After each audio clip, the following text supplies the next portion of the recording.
जय गुरु जी। शुक्राना गुरु जी। सारी संगत को जय गुरु जी। आज मैं आप सबको बताऊंगी कि नवरात्रों में गुरु जी के बड़े मंदिर में लंगर प्रसाद खाएं या ना खाएं। संगत जी, बहुत संगत नवरात्रों में व्रत रखते हैं और सोचती हैं कि बड़े मंदिर जाएंगे तो लहसुन प्याज वाला लंगर प्रसाद कैसे खाएंगे।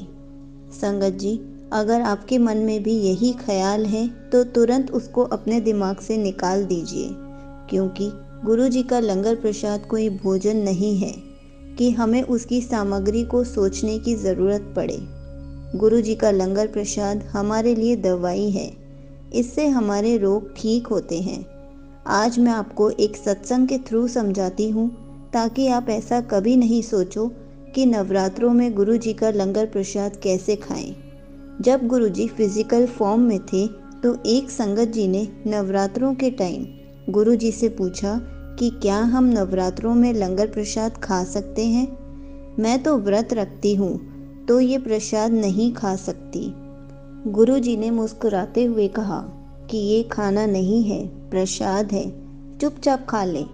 तो संगत जी ने कहा, सॉरी गुरु जी, मुझसे ये लंगर प्रसाद नवरात्रों के टाइम पे नहीं खाया जाएगा, आप मुझे माफ़ कर देना। गुरु जी ने कहा, एक बार रसोई घर में जाकर देख ले कि लंगर प्रसाद कौन कौन बना रहा है। संगत जी उसी टाइम रसोई घर में गई और उन्होंने 9 देवियों को लंगर प्रसाद तैयार करते हुए देखा।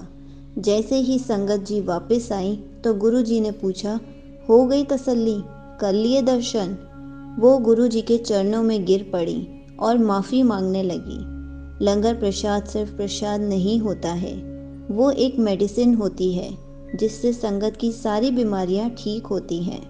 अगर आप बीमार होते हो तो डॉक्टर आपको दवाई बताते हैं और आपको वो दवाई खानी ही पड़ती है। आप ये नहीं कह सकते कि मुझे ये दवाई नहीं खानी, क्योंकि अगर आपने वो दवाई नहीं खाई तो नुकसान आपका ही है, डॉक्टर का कुछ भी नहीं जाएगा। वैसे ही सेम गुरु जी के लंगर प्रसाद के साथ है। अगर आपने लंगर प्रसाद खाया तो आपके ही रोग ठीक होंगे, आपको ही ब्लेसिंग्स मिलेंगी। अगर आपने गुरु जी का लंगर प्रसाद ठुकरा दिया तो आपकी ब्लेसिंग्स किसी और को मिल जाएंगी। अगर आप पूरा फिनिश करोगे लंगर प्रसाद तो आपका ही फायदा होगा, आप ही ठीक होगे। गुरु जी के लंगर प्रसाद में उनकी शक्तियाँ होती हैं जिससे वो लंगर प्रसाद दवाई का काम करता है। कभी भी लंगर प्रसाद आधा खाकर ना छोड़ें। लंगर प्रसाद पूरा फिनिश करना चाहिए, क्योंकि वो मेडिसिन है। अगर आप मेडिसिन बीच में छोड़ देते हो तो आपकी बीमारी ठीक नहीं होती। वैसे ही लंगर प्रसाद भी एक दवाई है। हमें वैसे भी खाना वेस्ट नहीं करना चाहिए, क्योंकि ऐसे बहुत से लोग हैं जिन्हें एक टाइम भी रोटी नसीब नहीं होती। गुरुजी हमेशा कहते थे कि लंगर प्रसाद दवाई है, इसे पूरा ख़त्म किया करो। अगर आप लंगर प्रसाद पूरा फिनिश नहीं करोगे तो आपकी ब्लेसिंग्स भी अधूरी रह जाएंगी।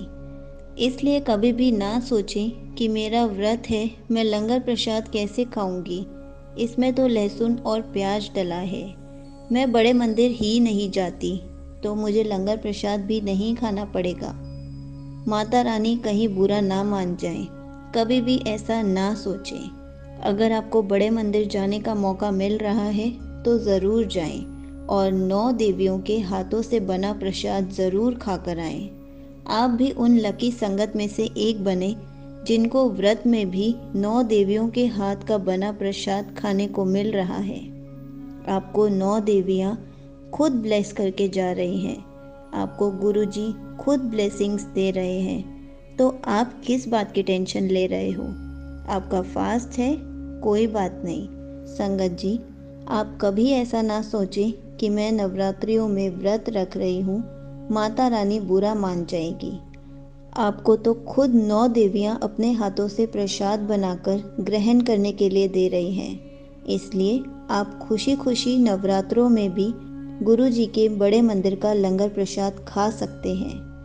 माता रानी बिल्कुल भी बुरा नहीं मानेंगी, आप ऐसा बिल्कुल मत सोचना। जय गुरु जी। शुक्राना गुरु जी।